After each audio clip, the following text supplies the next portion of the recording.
नमस्कार आप सबको। पिछले वीडियो में हमने जेके फ्लिप फ्लॉप और आईसीज की बात की थी। जेके फ्लिप फ्लॉप तो एक एग्जांपल है, बात तो हमने आई फ्लिप फ्लॉप और आईसीज की ही की थी। तो 4 फ्लिप फ्लॉप होते हमने चारों डिस्कस किए थे और आईसी को भी डिस्कस किया था। इंटीग्रेशन के रूल्स डिस्कस किए गए थे और लॉजिक फैमिलीज डिस्कस की गई थी। तो उम्मीद है कि वो सारे मामले आपको उस वीडियो से समझ में आ गए होंगे। आज मैं एक नया वीडियो लेकर के आया हूँ और इसमें मैं बात करूँगा डिकोडर की। छोटे छोटे सर्किट्स हैं, डिकोडर, मल्टीप्लेक्सर, रजिस्टर कई तरीकों का है। धीरे धीरे वो सारे डिस्कस करूंगा आने वाले दूसरे वीडियोस में। तो ये छोटे छोटे सर्किट्स हैं बट इनको समझना कॉम्प्लेक्स होता है, खासतौर से किसी बेगिनर स्टूडेंट के लिए जो पहली बार इन सब चीज़ों से रूबरू हो रहा है, जिसने ग्रेजुएशन तक कभी सर्किट्स का नाम ही नहीं सुना है। उसको अचानक से वायर्स और गेट्स और कनेक्शंस और बाइनरी इंफॉर्मेशन और ट्रूथ टेबल, बुलियन एक्सप्रेशन, चीज़ें जब ये सब सुनने को मिलता है, ये सब बड़ा उलझाऊ लगता है। बट ट्रस्ट मी, ये सब बहुत सिंपल है। बस एक बार सिंक होने की ज़रूरत है। सिंक से मेरा मतलब है कि एक प्रॉपर ट्यूनिंग होनी ज़रूरी है। अगर ये इस तरीके का मामला है तो मुश्किल है आपके लिए, ये बिल्कुल ऐसा होना ज़रूरी है। तो राइट वे मैं बात कर रहा हूँ आज डिकोडर की। डिकोडर एक ऐसा इलेक्ट्रॉनिक सर्किट है जो अपने नाम के अनुसार डिकोड करता है। क्या डिकोड करता है? ये कोई फैंटेसी नहीं है, किसी तरह से फैंटेसाइज होने की जरूरत नहीं है। It's all about decoding all the informations hidden in a certain binary code. Likewise अगर मैं आपसे कहूं कि 3 बिट का बाइनरी कोड है तो आपने इसका क्या अंदाजा लगाया? क्या आप समझ गए कि वो 3 बिट एग्जैक्टली क्या है? मेरा मतलब है अगर आप अपना अंदाजा लगा रहे हो 001 तो मैं कहूंगा नहीं, ये गलत है। 011 भी हो सकता था, 100 भी हो सकता था, 101 भी हो सकता था, 111 भी हो सकता था। ऐसे बहुत सारे डिफरेंट इंफॉर्मेशंस छिपे हुए हो सकते थे उस 3 बिट के बाइनरी कोड में, लिटरली। तो यहीं पे डिकोडर का काम आता है। डिकोडर एक ऐसा सर्किट है जो एन बिट में, ध्यान से सुनिए इस चीज को, एन बिट में छिपी हुई टोटल 2 पावर n इंफॉर्मेशंस को निकाल बाहर करता है। दरअसल ये आइडेंटिफाई कर देता है उन सभी 2 पावर n इंफॉर्मेशंस को जो छिपी होती हैं n बिट के बाइनरी कोड में। तो अब मैं उसी एग्जांपल पे दोबारा आता हूं जो मैंने अभी कहा कि 3 बिट का बाइनरी इंफॉर्मेशन है। तो आप अंदाजा लगाइए कि एग्जैक्टली वो डेटा क्या है। दरअसल आप अंदाजा लगा ही नहीं सकते। तो अगर 3 बिट का कोई बाइनरी इंफॉर्मेशन है तो यहां 3 को आप n समझिए। और जैसे मैंने कहा था, n बिट बाइनरी इंफॉर्मेशन में टोटल 2 पावर n इंफॉर्मेशन छिपी हुई हो सकती हैं। अब ये 2 पावर n क्या है? 2 पावर n, अगर n 3 था तो 2 पावर n कुल 8 हो जाएगा। ये एक बहुत छोटा सा मैथमेटिक्स है। 2 पावर n, 2 पावर n यहाँ पे 2 पावर 3 बनता है और 2 पावर 3 का मतलब है 2 इंटू 2 इंटू 2, तो कुल मिला जुला के ये 8 होता है। अब मैं आपको बताता हूँ वो 8 कौन सी इंफॉर्मेशंस हैं जो 3 बिट के बाइनरी कोड में छिपी हुई हो सकती हैं। ये इंफॉर्मेशंस हैं 000, 001, 010, 011, 100, 101, 110, 111। ध्यान से सुन लिया आपने इन सबको? तो ये वो 8 इंफॉर्मेशंस हैं जो 3 बिट के बाइनरी कोड में छिपी हुई हो सकती हैं। लाइकवाइज अगर मैं कहूं 4 बिट का बाइनरी कोड है तो आप उसी 2 पावर n फॉर्मूले का यूज करके अंदाजा लगा लें कि 4 बिट के बाइनरी कोड में कुल 16 जानकारियां छिपी हो सकती हैं। ये 0000 से शुरू होकर के 1111 तक की कुल 16 इंफॉर्मेशंस हैं। मैं ये 16 इंफॉर्मेशंस यहाँ पे बोल के आपको नहीं सुना रहा। इसका एक अलग मेथड है, वो मेथड हम पहले भी डिस्कस कर चुके हैं कि ये 4 बिट का बाइनरी कोड, बाइनरी सीक्वेंस कैसे लिखा जाता है, और होपफुली वो बात आपको पता होगी। तो डिकोडर दरअसल काउंट जनरेट नहीं करता, ये वो सीक्वेंस जनरेट नहीं करता। ये बस करता क्या है कि 3 बिट का बाइनरी कोड अगर डिकोडर को आप दे रहे होंगे तो उन 3 लाइनों पे आ रहे बाइनरी इंफॉर्मेशन के मुताबिक डिकोडर आपको ये बता देगा कि एग्जैक्टली वो जानकारी क्या है। ठीक है, तो अभी हम बात करते हैं सर्किट के बारे में। डिकोडर सर्किट बनता है एंड गेट्स के कॉम्बिनेशन से। तो एक जनरल डिकोडर ऐसे तैयार होता है कि चूंकि आपको पहले ही इसके साइज के बारे में बता चुका हूं, ये n इंफॉर्मेशंस को इनपुट के रूप में लेता है और 2 पावर n इंफॉर्मेशंस आउटपुट के रूप में देता है। सीधे सीधे कहूं तो n लाइनें इनपुट के तौर पे आती हैं और 2 पावर n लाइनें आउटपुट के रूप में निकलती हैं। तो अभी एग्जाम्पल के लिए मैं n को 3 मान लेता हूं, n को 3 मान लेता हूं, यानी 3 लाइनों का इनपुट लेके आएंगे और 2 पावर 3 यानी कुल 8 लाइनों का आउटपुट इस डिकोडर से बाहर आएगा। तो सर्किट आपके पास पहले से होंगे, निश्चित रूप से उन सर्किट्स को आप अपने सामने रख लें। मैं आपको बताता हूं कि ये सर्किट किस तरीके से बने हुए हैं और कैसे काम करते हैं। जिन 3 इनपुट लाइनों की मैं बात कर रहा हूं, दरअसल ये 3 इनपुट लाइनें आप वर्टिकली ड्रॉ कर लें। इन तीनों लाइनों से आप इनकी नॉट लाइनें भी निकाल लें ब्रांच करके। नॉट लाइन निकालना बड़ा आसान है। आप इनकी मेन लाइनों से एक शाखा निकालें, एक ब्रांच निकालें और उस ब्रांच पे एक नॉट गेट कनेक्ट करते हुए पैरेलल एक और लाइन खींच लें। तो इस तरीके से 3 आपके पास मेन लाइनें हैं और 3 उन्हीं मेन लाइनों की नॉट लाइनें हैं।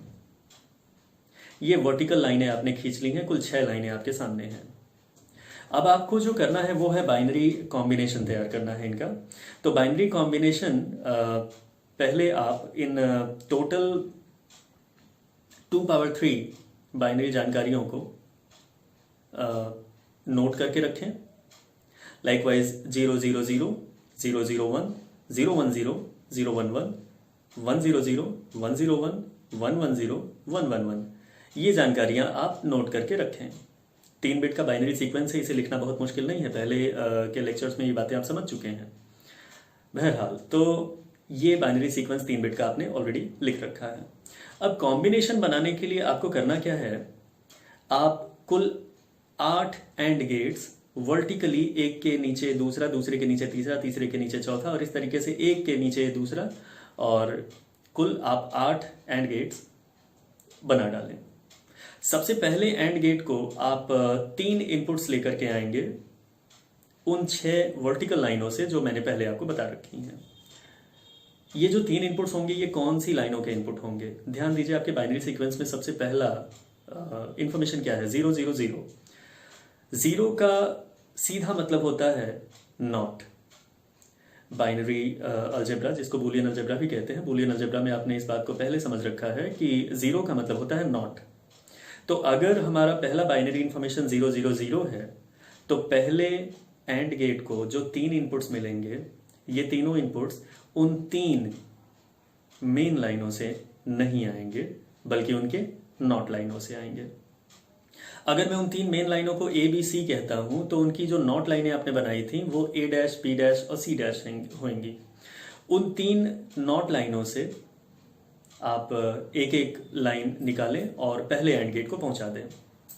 इस तरह से पहले एंड गेट को आपने जो 3 इनपुट दिए हैं वो है A not, B not, C not.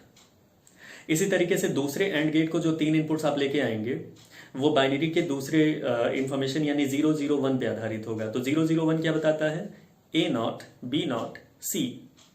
तो ए नॉट, बी नॉट, सी, इन 3 लाइनों से आप ब्रांचेस निकालें और लेकर के चले आए दूसरे एंड गेट पे। तीसरे एंड गेट को आप अपने बाइनरी सीक्वेंस के तीसरे इंफॉर्मेशन के मुताबिक, जो कि 010 है, इसके अकॉर्डिंग आप उसका कनेक्शन करें। और इस तरीके से चूंकि आपने 8 एंड गेट बनाए हैं तो आपको पहले ही बता चुका कि कुल 8 बाइनरी इंफॉर्मेशन जो आप लिख चुके हैं उन्हीं के मुताबिक आप ब्रांचेस निकालते जाएं मेन लाइनों और नॉट लाइनों से और उन सभी एंड गेट्स को कनेक्ट करते चले जाएं। सभी एंड गेट जो कुल 8 की संख्या में हैं उनसे कुल 8 आउटपुट्स निकलेंगे। दरअसल ये जो 8 आउटपुट्स हैं आपके, यही आपके डिकोडर के 2 पावर n यानी कि 8 आउटपुट हैं। और 3 मेन लाइनें जो ए, बी और सी थी वो आपके डिकोडर का इनपुट है। तो ये सर्किट बनाना बहुत मुश्किल नहीं है। जिस तरीके से मैंने आपको अभी बताया, आप चाहें तो इस तरीके से सर्किट को आसानी से बना सकते हैं। हाँ, थोड़ा सा वीडियो बीच बीच में पॉज करना होगा क्योंकि जिन लाइनों को बनाने की मैं बात कर रहा हूँ और जिनसे ब्रांचेस निकालने की बात कर रहा हूँ, ये बातें धीरे धीरे होंगी। ये बड़ी तेजी से और जिस गति से ये वीडियो जा रहा है उस गति से नहीं किया जा सकता। बहरहाल मैं ये एज्यूम करके चल रहा हूँ कि आपके पास पहले से सर्किट है, आप उस सर्किट को केवल समझ रहे हैं। तो ये डिकोडर के 3 इनपुट्स और 8 आउटपुट्स का मामला था। अब आपको बताऊं इसकी फंक्शनिंग कैसे है। दरअसल जो 8 एंड गेट्स के जो आउटपुट्स हैं वो सभी आउटपुट्स D0 से लेकर के D7 तक की वैरायटी से लिखे जाते हैं। यानी सबसे पहले एंड गेट जो सबसे ऊपर है आपका, उस पहले एंड गेट के आउटपुट को हम D0 कहते हैं, दूसरे को D1 कहते हैं, तीसरे को D2 कहते हैं और इस तरीके से सबसे आखिरी को हम D7 कहते हैं। अब मामला ये है कि जैसे पहले एंड गेट को आपने तीनों नॉट लाइनों से कनेक्ट किया था, यानी सीधी सी बात है, अगर अपने मेन 3 लाइनों पे यानी ABC पे मैं 0 0 0 इनपुट रखूं तो सबसे पहले एंड गेट को तीनों के नॉट की वजह से 1 1 1 इनपुट मिलेगा। चूंकि पहला एंड गेट तीनों लाइनों पे 1 1 1 इनपुट पाएगा, उसका आउटपुट 1 हो जाएगा। आप पहले से जानते हैं एंड गेट 1 आउटपुट देता है जब उसके सभी इनपुट्स 1 हो। तो जैसे मैंने कहा, अगर मैंने ABC तीनों लाइनों को 0 0 0 रखा तो पहले एंड गेट को तीनों लाइनों पे 1 इनपुट प्राप्त होगा और तीनों लाइनों पे 1 इनपुट प्राप्त होने की वजह से पहले एंड गेट को उसका जो आउटपुट होगा वो 1 होगा। बाकी नीचे जितने भी एंड गेट आपने बाकी के साथ लगा रखे हैं उन सब का आउटपुट 0 होगा।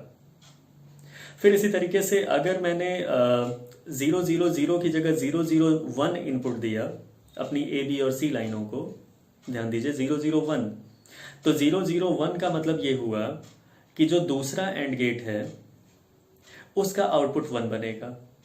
दरअसल ऐसा इसलिए होगा क्योंकि 0 0 1 हमें A का नॉट, B का नॉट और C की नॉर्मल लाइन को दूसरे एंड गेट में ले जा रहा है।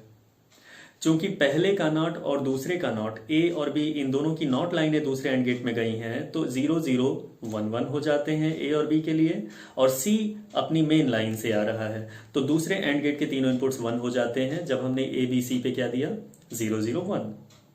इसी प्रणाली के तहत आप नीचे के सारे एंड गेट्स को अपने सभी बाइनरी इंफॉर्मेशन से टेस्ट कर लें और आप पाएंगे कि हर उस यूनिक बाइनरी कोड पे जो आप ABC पे अप्लाई कर रहे हैं, D0 से लेकर D7 तक एक समय पे केवल एक ही आउटपुट 1 होगा, बाकी सभी आउटपुट्स 0 होंगे। यही डिकोडर की प्रणाली है। डिकोडर इसी तरीके से बता देता है कि एग्जैक्टली आपने क्या डाटा उपलब्ध कराया है इनपुट के तौर पे। लाइकवाइज अगर मेरा D1 आउटपुट 1 हो रहा है, D1 आउटपुट 1 हो रहा है, तो तरीके से देखूं तो डिकोडर के आउटपुट D0 से लेकर D7 तक कुल 8 आउटपुट होते हैं। यहां बात हो रही है D1 की। अगर D1 आउटपुट 1 हो रहा है तो इसका सीधा सा मतलब है कि जो मैंने इनपुट उपलब्ध कराया है वो है 0 0 1। अगर मेरे डिकोडर में D7 आउटपुट 1 आ रहा है तो इसका मतलब है ABC पे जो बाइनरी इंफॉर्मेशन अप्लाई की गई है वो है 1 1 1, क्योंकि 1 1 1 सबसे आखिरी एंड गेट को 1 1 1 इनपुट उपलब्ध कराएगा और सबसे आखिरी एंड गेट का आउटपुट 1 आएगा। ये बहुत सिंपल सी प्रणाली है एक डिकोडर के काम करने की। यदि आपके पास सर्किट है, आप उसे अपने सामने रखें, उसके ट्रुथ टेबल को सामने रखें, तो ये वीडियो काफ़ी इम्प्रेसिव हो सकता है आपके लिए उस चीज़ को समझने के लिए।